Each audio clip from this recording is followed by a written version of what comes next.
Hello and welcome to the Comic Cave. I'm Ramsey, aka Captain Away, and today I'm looking at the collection Spider-Man: Revenge of the Sinister Six. The Sinister Six are a recurring group in Spider-Man comics featuring, of course, 6 villains ganging up to defeat the friendly neighborhood wallcrawler. The primary constant of the group is Dr. Octopus, who serves as their leader and mastermind, though his inability to see the rest of the Six as anything but disposable firepower is perhaps the main reason the group keeps failing. Revenge is actually the third time that Spidey has faced off against the Six, and the first 2 times were collected in the collection Spider-Man Sinister Six, which I covered last year for last Spider-Man month. Yeah, that's right, I spend all of September on Spider-Man. What of it? You can click up here to get the full recap of those 2 stories, but I'll do a quick rundown here anyway. The first appearance of the Six was way back in 1964 under the OG team of Stan Lee and Steve Ditko for the first ever Spider-Man annual, and featured Electro, Mysterio, Vulture, Sandman, and Kraven the Hunter under Ock. They faced off individually against Webhead, allowing Spidey to soundly defeat them as he always did. The Six wouldn't appear together again until 1990, where this time they would all strike together, but Ock's plan this time wasn't to defeat Spider-Man, but instead an extremely complicated nonsensical plan to control the world through cocaine. No, really. But it instead threatened to poison the majority of the world with deadly radiation. No, really. And he ended up working sort of with Spider-Man to stop his own plan. Yeah. This second story would appear in 6 issues of Amazing Spider-Man under artist Erik Larsen, who would later go on to start Image Comics and create Savage Dragon. But before getting there, he would take over duties on the no adjective Spider-Man titles from Todd McFarlane, though this collection incorrectly says it collects Amazing Spider-Man issues. Whoops. Larsen would waste no time bringing back the Sinister Six for one more 6-issue showdown, despite the fact that while writing this story, he actually lost his house in the Great Oakland Firestorm of 1991. That's dedication.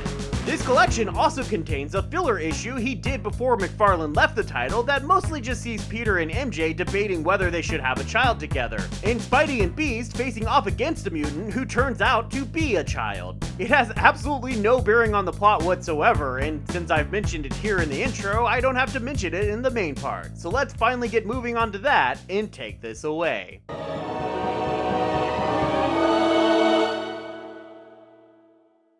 The comic opens with a totally awesome team-up, with Spider-Man and Ghost Rider facing down a Robot Man. El Robo knows Bueno in La Cabeza, and he has gone on a rampage that only ends when he crashes into a building and brings the entire thing down on his own head. Spidey and Ghosty write Mr. Roboto off as dead, though he's clearly not, and they each head off home. For Pete, that means returning to his wife, Mary Jane, who is wearing a workout suit with the craziest pants pattern.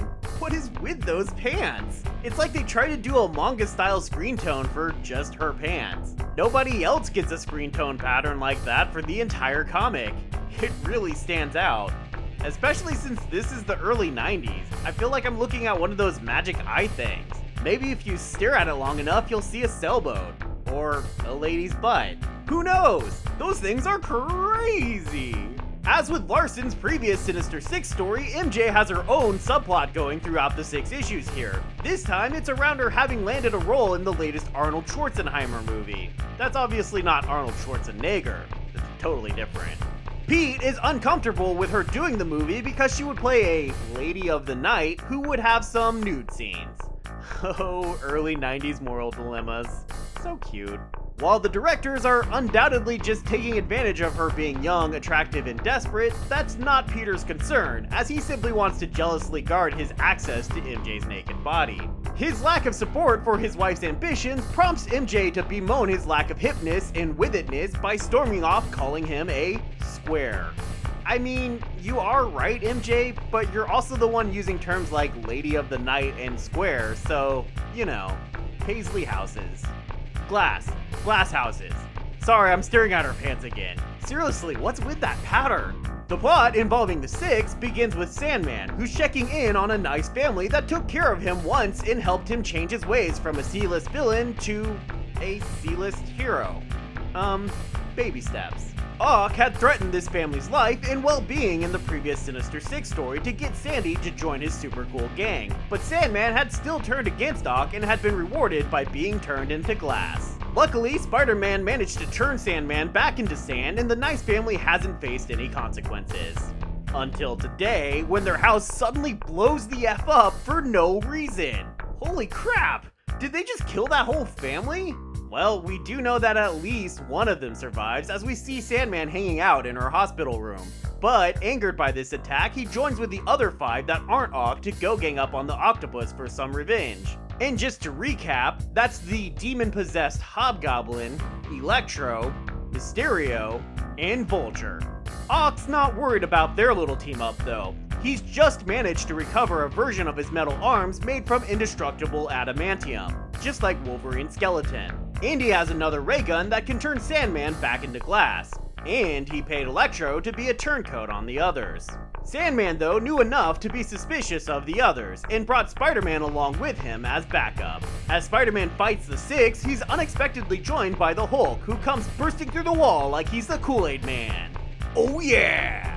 He actually makes a pretty good joke of his own as he bursts through the wall saying knock knock, and Electro freaks out and announces him, to which Hulk replies, no, you're supposed to say who's there. Get with the program, Electro! After Hobgoblin sprays Spidey with a gas he stole from the original Green Goblin that knocks out his spider sense for a few days, Ock single-handedly beats the crap out of both Spider-Man and the Hulk. Even though Ock just single-handedly stopped one of the most powerful beings of the Marvel Universe, the rest of the group are still worried about the cops for some reason. So to appease them, Ock escapes with them in a rocket. Spidey returns home to once again see his wife in an outfit with a crazy pattern on it. Seriously, what's up with all these green tones? He spends his time grunting angrily at her while working on man things, like a man. In this case, it's a brand new web cannon, so he can shoot webbing even more forcefully. Like a man. I totally had the web cannon Spider-Man action figure when I was a kid. How could I not? Look how cool that thing looks. And it's super effective, which is why when Pete comes across the Six again, Ock just immediately destroys the cannon. Oh, that lasted all of 3 pages. Well, at least I got a cool toy out of it. Spidey is saved from suffering a second humiliating defeat by the appearance of anti-terrorist superhero Solo. Yeah, he's a pretty lame, fairly generic early 90s anti-hero type hero. Obsessed with guns, supposedly willing to kill, though almost always conveniently he'll somehow fail to kill anyone, and with a super lame catchphrase. While Solo lives, terror dies. Wow. Yeah. I can see why this guy didn't stick around long. True to form of such anti-hero heroes, he only really makes things worse when Mysterio convinces him through illusion that Spider-Man is Ock and he goes to kill him. Thankfully, this is stopped when someone shows up to whop and flasp at Solo a lot before he decides the heat's too much for him and he flasps out of there.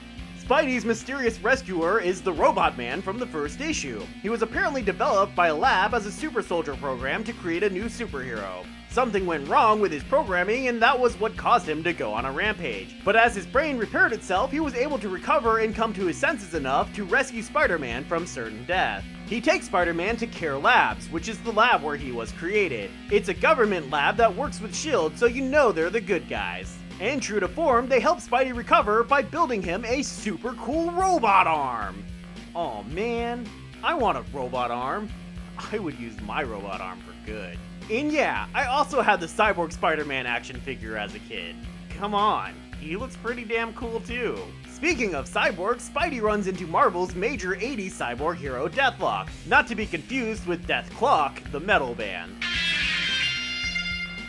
The Psy-Pair track the Six down to a lab that has been experimenting with visiting other dimensions, and it seems the Six managed to pull off an interdimensional heist where they stole a bunch of advanced weapons. Though not before killing an astonishingly massive number of the denizens of this other world. A number nicely kill-counted for us by Deathlock. Man, unusual for a Marvel comic from this period to have an actual death toll. But I guess the higher-ups were okay with it since no humans died, just aliens. Also, before leaving, the Six had set them up the bomb, and so they boogie back on out of the portal in the building before they add themselves to the already surprisingly high kill count. The original agreement between the two was that Deathlok would help Spidey investigate the Six if Spidey helped Locke investigate the Care Labs facility where the Robo-Man came from, and Deathlok feels it's time to meet his part of the deal. So the two head to Care Labs only to find it under attack from the Six, where we get another quick, helpful kill count to add more fresh bodies to our list. Well, there goes my can't kill humans theory, though the deaths here are significantly less than the injured. Anyway, with Spidey still lacking a Spidey sense, and with Deathlok, like every other cameo in this series, being not much help at all, the Six defeat the heroes yet again and escape in a crazy spaceship to move on to the next part of Ock's plan. Spider-Man again returns home, apparently more beat up than he let on, because as soon as he enters the apartment, he simply collapses. Except it turns out he just slipped on a roller skate. Wait, so your big issue cliffhanger ending was he slipped on a roller skate? Why was there a roller skate in the bathroom? Whatever. The next part of Ock's evil master plan sees the Six showing up to a donut shop. Donuts. I mean, if I was a supervillain, I'd probably want to take over all the donut shops too, so fair enough, Ock. Oh, it was actually a secret base of the supervillain terrorist group Hydra, which we learn as we potentially add a bunch more numbers to our kill count. Man, too bad Deathlok's not here to give us an exact number. Spider-Man hears about what's going on with the Six from the news, but so does pretty much every other superhero in New York. So they all show up to the shop to buy some donuts and beat down the Sinister Six, and it looks like the shop is all out of donuts. So let's get a count off. We got Sleepwalker, we got Hulk, we got Ghost Rider, we got Solo, we got Deathlok, we got Nova, and we got the entire Fantastic Four. And I like how the cover to the final issue already lists all of these, except Nova. Haha, oh Buckethead, even Marvel doesn't like you. They listed Solo above you. That's gotta sting. At the start of the fight though, they only have Spidey, Ghost Rider, Hulk, and Sleepwalker. But things start out already not going too well when Spidey loses his cyborg arm. Well, at least it lasted a little bit longer than that web cannon did. Also, Sleepwalker simply vanishes when his host body, or whatever you want to call it, wakes up. Yeah, he's literally the apparition of a person that comes out of their body while they're asleep to fight crime. Yeah, that was a thing. It only gets worse when Hulk and GR get knocked out and Ock reveals their Sinister Sixth member, since, you know, without Sandman, they've really just been the Sinister Five, and that's significantly less alliterative. And that member is Gog.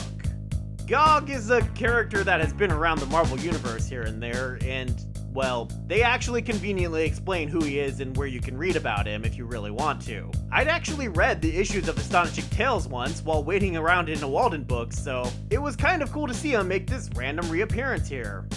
Yeah, I'm old enough to know what a Walden Books is. I'm an old man.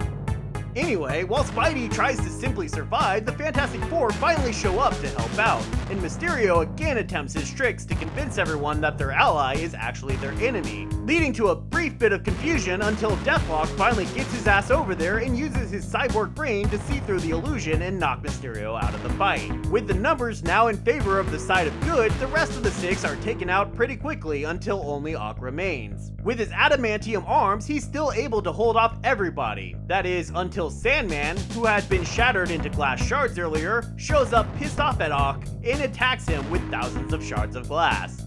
That's pretty brutal. So the day is saved. The FF work to send Gog back to his home dimension, Doc Ock goes to the hospital and his connection to the adamantium arms is severed, Mysterio and Electro presumably get sent to jail, Vulture and Hobgoblin pieced out of there during the fight so they could continue to be problems for another day, and Sandman gets turned back into sand by Spidey. Though not without receiving a lecture from the webhead about being a little too brutal to Ock. Like you've never nearly lost control, Spidey. So for one last time, Peter returns home to Mary Jane, who has decided to not do the movie, because it turned out that after all, the directors were just trying to take advantage of her desire to be a big star. And the comic ends with, a surprise birthday party? Aw, you shouldn't have. How'd you know? Oh, right, it's for Peter's birthday. That makes more sense. There is actually then a second bonus story where Spider-Man faces off against some living statues and this guy named Diablo in his ridiculous outfit who apparently uses alchemy. This two-part story was filler to end the second halves of each of the first 2 issues of this series. Originally, it was planned as a 5-issue arc, but with the delays Larsen faced after his home burned down, it was decided to split the first issue in half to make the arc last for 6 issues, giving Larsen an entire extra month to work on the project, and Marvel simply filled the space with a bonus Spider story. So with all that done, let's web this up and get to the breakdown.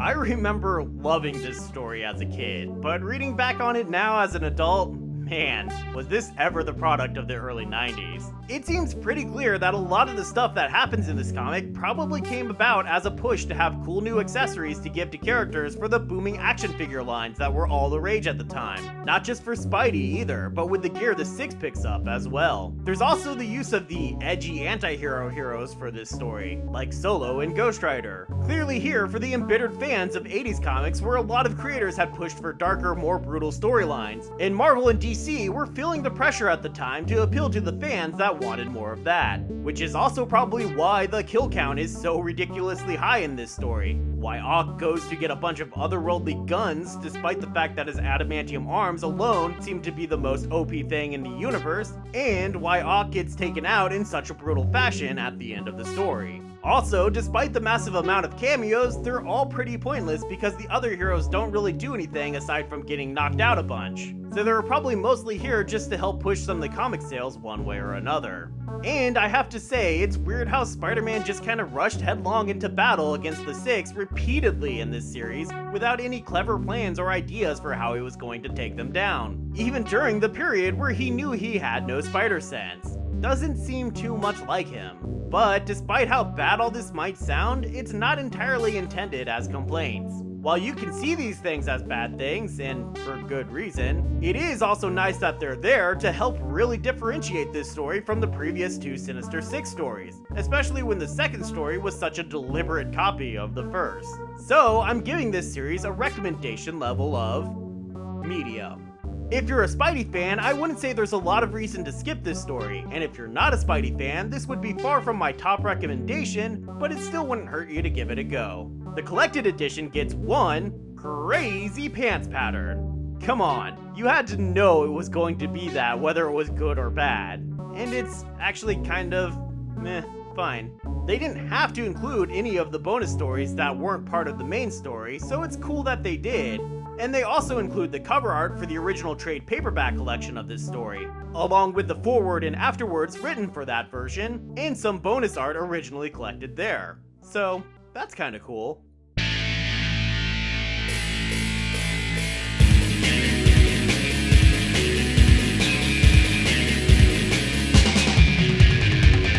Thanks everybody for watching. I'm going to try and do some bonus videos this month that aren't Spider-Man related because while I do consider it hashtag Spider-Man month here, I'm sure not all of you love the webhead as much as I do. It'll remain to be seen if I have the time though. These videos are a lot of work. Whatever happens, I'll be back next week with another Spider-Man comic. So make sure to stick around for that, and I hope to see you then, right here in the Comic Cave.